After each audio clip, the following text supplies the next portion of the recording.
Our children will be free. Our children will be free. Our kids will be free. Our kids will be free. Our rights will be free. Our rights will be free. Leave our kids alone. Leave our kids alone. Leave our kids alone. Leave our kids alone. You want to hear more? More. Let kids be kids. Let kids be kids. Leave our kids alone. Leave our kids alone. Brothers, just from this side, I want you to move to this side because I can see you because I'm standing up there. There's a lot of You guys bigots? Okay. Are you guys racist? What about phobes, homophobes? So, I wanted to take this opportunity today to not only really address us, it's fine, it's great, it's wonderful to see everybody here on our side, which is clearly the vast majority, but I actually wanted to address the people on that side, because they're the ones who are in a very precarious situation. See, what's happening here is the left is starting to lose. And here's the thing about that. Here's the thing about that. You see, all my life, I have been a leftist. And now the extremists have taken over the left. And they call us the extremists. Is it extreme? Is it extreme to say you want to have your children intact? Or is it extreme to say, hey, let's cut off your children's genitals? Is that an extreme position to take? Sounds like an extreme position from my point of view. I think it's extreme. We're losing, the left is losing because they're going insane. They've allowed themselves to be co-opted. And so you have more and more people leaving the left to come over to the right. Now me personally, I see this as a very bad thing. And I'll tell you why. I believe in democracy. I believe in the conversation that needs to take place. You see, it's not enough to say that they're wrong. We have to understand why they are wrong. And they are wrong because for all of human history, from the very beginning to the very end, I'm getting drowned out by the trucks. I love it. I love it. Keep going, guys. Make some noise, people! Make some noise!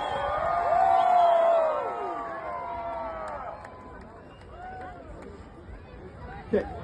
So, the point that I want to make is if you are on that side, carrying a rainbow flag, what you need to understand is that flag is supposed to represent diversity. But the reality is that my Muslim brothers are in the house, are they not? That the Sikhs are in the house, are they not? That every ethnicity is represented here. So the rainbow flag, we don't need that flag because we are the rainbow people right here. Every last one of us. And this flag has always represented that, and it's always represented the people of this nation. Thank you very much. Prime Minister for every nation except us. This building belongs to us. This city belongs to us. Our kids belong to us. They don't belong to the system. They don't belong to ATA or Board of Education or authority, regardless if they wear blue, black, or I don't care what kind of weapon you have. My son, my choice. My son, my choice. My son, my choice. Leave our kids alone. Leave our kids alone. Leave our kids alone. Leave our kids alone. You know, brothers and sisters, I'm just waiting for the few hundred, according to the mainstream media, to come. Because the few hundred, as of now, still filling up City Street. You know who's a few $100? These are the stakeholders. These are the power. These are the Canadian people who cares about their kids more than anyone out there. You know what? Teachers aren't angels. If the teacher was smart, for some of them, not the majority, but the majority of them, let's say some of them are good. The majority of them, if they were good, they wouldn't become a teacher. They would become doctors, engineers, and stuff. But their grade in school wasn't that best. So do we allow them to take control over our kids? No. Do we allow them to dictate our kids? No. The same teacher 10 or 20 years ago, because they didn't have kids, they were expired, they didn't know the meaning of a mother. They were telling boys, you have ADD. And a lot of us parents fell for that trap. And they took our kids and started giving them some chemical. We listened to the doctor early. We poison our kids' mind. Some of those teachers exist nowadays. They're acting like a gender specialist. And they're telling a boy, you're too cute to be a boy, you're a girl in a boy's body. What a shame. What a shame. How can we trust our kids with these teachers? We need to tell them, as they claim, loudly and proudly, leave our kids alone! Leave our kids alone! Leave our kids alone! Leave our kids alone! Leave our kids alone! My kids, my rights! My kids, my choice! Leave our kids alone! Leave our kids alone! Leave our kids alone!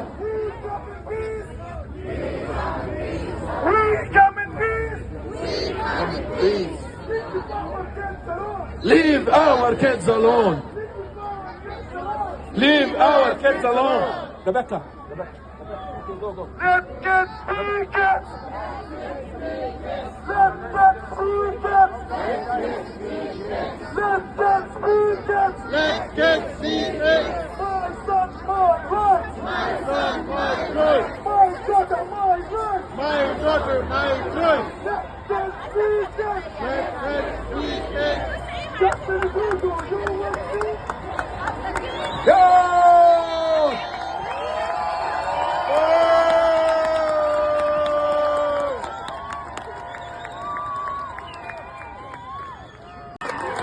And it's ending because we're finally standing up and we're peacefully taking control of our institutions.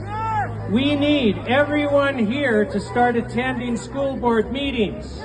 We need, when the elections are there, for you to be elected or you to be supporting rational, sane, God-fearing people to our school boards so that we don't have to be here protesting that our children are being sexualized. We need to do the same at the municipal level. This is being supported at every single level. And why? Because we sat down and we went fishing or we watched TV or we did whatever we did without understanding that we're responsible. What's happening is because we sat still and we were quiet and we didn't involve ourselves. And do you understand the power that we have? If every single person here understands that we are in a spiritual war, we are in an information war, and we are soldiers, and we're being called to participate. We're being called to participate full time. We have enough people here to turn this world upside down. And God is moving everywhere.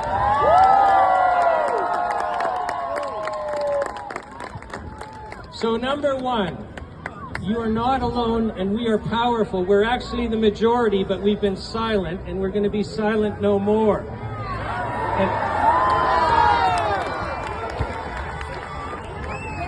And we're not going to be divided anymore.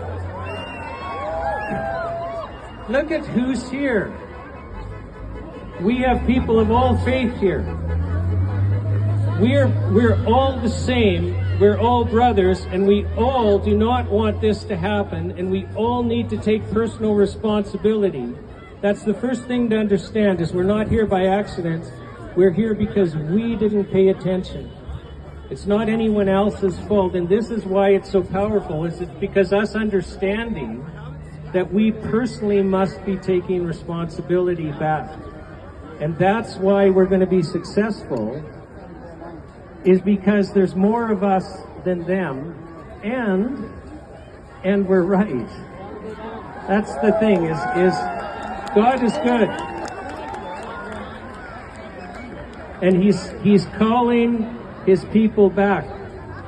He's calling all of us to stand up for what is right. So, and we do this by love. We're here to stand up in the strongest way that we can, and that is by treating others as we would want to be treated ourselves, and that is getting involved in our school system, getting involved in municipal politics, getting involved in provincial politics. If you're a professional, it's getting involved in your professional body, whatever organization you're involved in. And it's also time to stop being quiet. Do you know how afraid we've been? Because if you stand up and say anything, you're attacked. Well, the time for being afraid is over. The time for speaking up is now, and this is the beginning. This is only the beginning. It's time for us to stand up and for our voices to be heard.